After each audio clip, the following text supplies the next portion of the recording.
The funeral home smelled of lilies and old grievances. I stood in the corner of the ornate viewing room, watching my sisters Victoria and Eleanor hold court like queens receiving tribute. Black Armani suits, perfect makeup despite their supposed grief, and that familiar air of superiority that had defined my childhood. I'm Diana Matthews, though they insisted on calling me Little D well into my 30s. At 34 I was the youngest of 3 daughters, the one who'd supposedly inherited none of our father's business acumen or our mother's social graces. The family disappointment who'd chosen social work over law, who drove a 10-year-old Subaru instead of leasing luxury cars, who lived in a modest duplex while they maintained mansions in the hills. If only they knew what I'd been building in secret. Mother's mahogany casket dominated the center of the room, surrounded by elaborate floral arrangements that probably cost more than most people's monthly salaries. She'd passed peacefully in her sleep at 72, leaving behind a carefully curated legacy of charity galas and country club memberships. What she'd also left behind was a will that would finally reveal how my sisters truly saw me. Diana, Victoria approached, her heels clicking against the marble floor. At 38 she was the eldest and had always acted like it gave her authority over everything and everyone. Her husband Marcus stood behind her, radiating that particular smugness of old money married to new arrogance. The viewing ends in an hour, she continued, then we need to discuss arrangements. Arrangements. That's what they'd been calling the will reading for weeks. As if my inheritance was just another detail to be managed efficiently.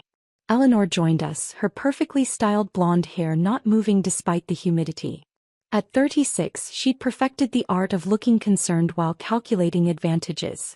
Her husband James nodded gravely, probably already planning how to invest whatever windfall was coming their way. We've spoken with Harrison, Blackwell and Associates, Eleanor said, referring to the family's longtime law firm. The will reading is scheduled for tomorrow morning. Just family, of course. I nodded quietly, sipping water from a plastic cup while they held crystal glasses of wine. They'd made it clear that even at our mother's funeral, there were still hierarchies to maintain. You know, Marcus spoke up, his voice carrying that condescending tone I'd heard at family gatherings for years. It might be wise to manage expectations about the inheritance. What Marcus means, Victoria translated, though I'd understood perfectly, is that mother was very specific about rewarding success and responsibility. Success and responsibility. Code words for Diana gets nothing. The truth was I'd seen this coming for years. Every family dinner where they discussed their latest acquisitions while I talked about my nonprofit work. Every holiday where they exchanged expensive gifts while I brought homemade cookies. Every birthday where they boasted about their children's private schools while I mentioned the public school students I mentored. They'd written me off as the bleeding heart who'd never amount to anything financially. And I'd let them. Because while they were busy spending inherited money and living off trust funds, I'd been building something they never expected. Something that would shake our family's foundation tomorrow morning. The next day arrived gray and drizzly, matching the mood as we gathered in the conference room of Harrison, Blackwell and Associates. The law firm occupied the top 3 floors of downtown's most prestigious building, all dark wood and intimidating portraits of founding partners. Robert Harrison himself would be reading the will. At 65 he'd been the family lawyer for decades, present at every major financial decision since Dad's death 5 years ago. He sat at the head of the polished conference table, manila folders arranged precisely before him. Victoria and Marcus took seats on one side, Eleanor and James on the other. I sat alone at the foot of the table, isolated as always. The symbolism wasn't lost on anyone. Before we begin, Robert cleared his throat, I want to express my condolences again. Your mother was an extraordinary woman who built a remarkable legacy. A legacy that included 3 luxury properties, a portfolio of investments, and the controlling interest in Matthews and Associates, the boutique consulting firm Dad had founded. Conservative estimates put the estate at around $15 million. Not billionaire money, but enough to ensure my sister's comfort for life. Now, Robert opened the first folder, your mother's will is quite detailed. She wanted to ensure her wishes were perfectly clear. Victoria leaned forward slightly. Eleanor's manicured fingers drummed silently against the mahogany table. Their husbands tried to look appropriately solemn while practically counting dollar signs. To my daughter Victoria, Robert began reading, I leave the Beacon Hill townhouse, valued at approximately $2.3 million, along with the associated furnishings and my collection of antique jewelry. Victoria smiled, a satisfied curve of perfectly glossed lips. The townhouse had been in our family for 3 generations. To my daughter Eleanor, I leave the Martha's Vineyard estate, valued at approximately $1.8 million, along with the yacht Serendipity and my art collection. Eleanor squeezed James's hand under the table. The Vineyard house was where we'd spent childhood summers, where Eleanor had always claimed she'd raise her own children someday. Robert paused, looking directly at me. To my daughter Diana. Here it came. The charitable remainder trust with restrictions. Maybe a small cash gift with conditions about how it could be spent. Something that would keep me grateful but dependent. I leave my love, my pride, and my apologies for not understanding sooner what she was truly building. The room went silent. That wasn't the usual language of inheritance law. What does that mean? Victoria demanded. Where's her portion? Robert continued reading. I leave Diana nothing from my estate because she has already surpassed anything I could give her. The documents in her possession will explain everything. All eyes turned to me. I reached into my briefcase and pulled out a thick folder, placing it calmly on the table. I was wondering when we'd get to this part, I said quietly. Victoria's face reddened. What are you talking about? Documents? What documents? I opened the folder, revealing property deeds, corporate filings, and financial statements. All bearing official seals, all completely legal, all absolutely real. Well, I began, since we're discussing inheritance, let me show you what I've been inheriting. I slid the first document across the table. A property deed dated 18 months ago. Eleanor grabbed it, her eyes scanning frantically. This says you own the Beacon Hill townhouse. I do, I confirmed. Bought it from Dad's estate when he needed liquid assets for his cancer treatment. He didn't want to burden you two with the financial stress, so we kept the transaction private. Victoria snatched the paper. That's impossible. Mother lived there. We have keys. You have keys because I allowed it. Check the deed. Diana Matthews, sole owner. I've been your landlord for over a year. Marcus looked like he might be having a stroke. But the inheritance. I slid another document across. The Martha's Vineyard estate. Also mine. Purchased 2 years ago when Dad's consulting firm hit a rough patch. Again kept private to avoid family drama. James stared at the deed. But Eleanor's getting the house in the will. Eleanor's getting a house I own, I corrected. Mother couldn't leave what she didn't have. Robert Harrison was reading the documents with increasing amazement. As the family lawyer, he'd been kept in the dark about these transactions at Dad's specific request. Diana, he said slowly, these are all legitimate. When did I what? I pulled out another folder. When did I acquire the financial means to buy multimillion-dollar properties? When did I develop the business acumen you all assumed I lacked? When did I become successful enough to bail out the family fortune without anyone noticing? I opened the second folder, revealing corporate documents. Matthews and Associates? I'm the silent partner who saved it from bankruptcy 3 years ago. I own 60% of the company now. Eleanor's wine glass slipped from her fingers, shattering against the marble floor. But you're a social worker. You make $45,000 a year. I make $45,000 a year from social work, I clarified. That's my hobby. My actual job is running Compass Holdings, a private equity firm specializing in distressed asset acquisition and restructuring. I pulled out the next document. Annual revenue last year, $127 million. Personal net worth as of this morning, $43 million. The silence that followed was deafening. Victoria's perfect composure cracked. Marcus loosened his tie like it was choking him. Eleanor stared at the papers like they were written in a foreign language. But how? Victoria whispered. When? We would have known. I smiled sadly. You would have known if you'd ever asked. If you'd shown interest in my life beyond pitying me. But you were too busy assuming I was a failure. I pulled out my laptop, opening a presentation I'd prepared for this moment. Compass Holdings started 8 years ago with a $50,000 inheritance from Grandma Rose. Remember her? The one whose funeral you all skipped because it wasn't prestigious enough. The laptop screen showed a timeline of acquisitions. Property after property, company after company, all bought strategically over the years. While you were spending trust fund money on luxury cars and country club memberships, I was learning. MBA at night school. Series 7 license. Real estate certification. Building relationships with distressed property owners who needed fast, cash solutions.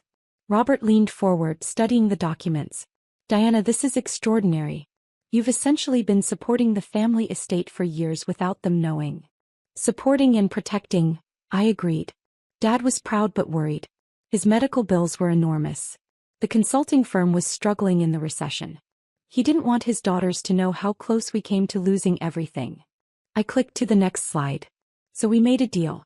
I'd quietly acquire the properties and keep them in the family. He'd maintain appearances while getting the medical care he needed. Everyone stayed comfortable and the family name remained untarnished. Victoria found her voice. But the wills. Mother's will. It says we inherit. You inherit properties I own, I finished. Mother knew the truth. The will is her way of forcing this conversation. Of making you understand what really happened while you thought I was failing. I stood up, walking to the window overlooking the city. You see, I learned something important from watching this family. Real wealth isn't about appearances or status symbols. It's about value creation, strategic thinking, and sometimes about making sacrifices others won't understand. Eleanor finally spoke. What does this mean for us? I turned back to face them. It means you have choices to make. I returned to the table, pulling out one final set of documents. These are new lease agreements for both properties. Fair market rate, standard terms. You can stay in the homes you've always known, just as paying tenants instead of inheritors. Marcus's face purpled. You're charging us rent? For our own family homes. They're not your family homes, I said calmly. They're my properties. But I'm offering you reasonable terms because I believe in family, even when family doesn't believe in me. I opened another folder. Or, if you prefer, here are sale agreements. I'll sell each property back to you at current market value. The Beacon Hill house is now worth $3.2 million. The Vineyard estate is $2.6 million. Plus improvements and maintenance costs I've invested over the years. James was frantically calculating on his phone. We don't have that kind of liquid capital. I know, I said simply. That's why I'm offering the lease option. Victoria slammed her hand on the table. This is extortion. You can't just steal our inheritance. I haven't stolen anything, I replied. I saved it. When Dad was facing bankruptcy from medical bills, when the consulting firm was failing, when this family's financial foundation was cracking, I stepped in. Quietly. Efficiently. Without asking for credit or recognition. I pulled out bank statements showing the transactions. Here's the $890,000 I paid for Dad's cancer treatment that insurance didn't cover. Here's the $1.2 million I invested to save Matthews and Associates. Here's the $400,000 in property maintenance and improvements over the past 3 years. Robert was reviewing everything with increasing amazement. Diana, you've essentially been the family's anonymous benefactor for years. Not anonymous to Dad, I said softly. He knew. He was grateful. And he was proud, even if he couldn't say so publicly without revealing how close we came to losing everything. I sat back down looking at my sister's shocked faces. Here's what I propose. We can continue as we have been. You live in the properties, I maintain ownership, and we all pretend nothing has changed. Or we can acknowledge reality and move forward honestly. Eleanor wiped her eyes, smearing her mascara. I don't understand. Why didn't you tell us? Why let us think you were a failure? I finished. Because you needed to think that. It made you feel secure in your own choices. And honestly, it gave me cover to work without interference. I pulled out business cards, placing them on the table. But now you know. Diana Matthews, CEO of Compass Holdings. The sister you dismissed is the one who's been keeping this family afloat. Victoria picked up the card, staring at it like it might burst into flames. What happens now? Now you decide what kind of family we want to be going forward, I said. One based on honest relationships and mutual respect, or one based on pretense and resentment. I gathered my documents. The lease agreements are valid for 72 hours. After that, I'll need to make other arrangements for the properties. As I reached the door, Eleanor called out, "Diana, wait." I turned back. "I'm sorry," she said, her voice small. "We've been horrible to you. Condescending and dismissive. You were building an empire while we were— what were we doing? Living off inherited money and looking down on the person who was actually earning it," I said, not unkindly. "But that can change if you want it to." Victoria stood up slowly. "What would you want from us? I mean, if we wanted to repair this." I smiled for the first time that day. Honesty. Respect. And maybe, for once, to be invited to family gatherings as an equal instead of a charity case. Marcus cleared his throat. "And the properties?" "Are my properties," I said firmly. "But they can continue being your homes. I believe in family even when family has trouble believing in me." I left them there, stunned and silent, while Robert explained the legal implications of everything they'd just learned. 3 days later, I received 2 signed lease agreements and a third document I hadn't expected: a formal request for Eleanor to join Compass Holdings as Vice President of Property Management. Apparently, she'd done some soul-searching about her own abilities and interests. Victoria took longer to come around, but eventually called to ask about investment opportunities for her and Marcus. They wanted to learn, she said. To understand how I'd built something real instead of just inheriting it. The family dinners that followed were different. Awkward at first, but gradually more honest. They asked about my work, really asked, and listened to the answers. I learned about their struggles too. The pressure they'd felt to maintain appearances, the fear that they weren't as capable as everyone assumed. 6 months later, we were all seated around the dining table at the Beacon Hill house, my house, where they'd paid rent but I'd given them full autonomy over decorating and lifestyle choices. Eleanor had proven surprisingly talented at property management, increasing our portfolio's value by 15% in her first quarter. Victoria had started her own consulting practice, using connections from Matthews and Associates but building her own client base. "You know," Victoria said over dessert, "I used to think inheritance was about getting money from family." "And now?" I asked. She smiled, a genuine expression I hadn't seen from her in years. "Now I think it's about what you build with the family you have." Eleanor raised her wine glass. "To Diana. For saving us from ourselves even when we didn't deserve it." I raised my water glass. "Some habits die hard. To family. The kind you choose to be, not the kind you inherit." As we toasted, I looked around the table at these women who'd once dismissed me, who now treated me as an equal, who'd learned that success isn't about where you start but what you build along the way. The documents that had shocked them that day in the lawyer's office were framed now in my own office downtown. Not as trophies but as reminders. Reminders that sometimes the greatest inheritance isn't money or property. It's the knowledge that you can build something meaningful, even when no one believes you can. And sometimes, if you're very lucky, you can use that success to build something even more valuable. A family based on respect instead of assumptions, on reality instead of pretense. The girl they'd called Little D was gone. In her place was Diana Matthews, CEO, property owner, and finally, truly their equal.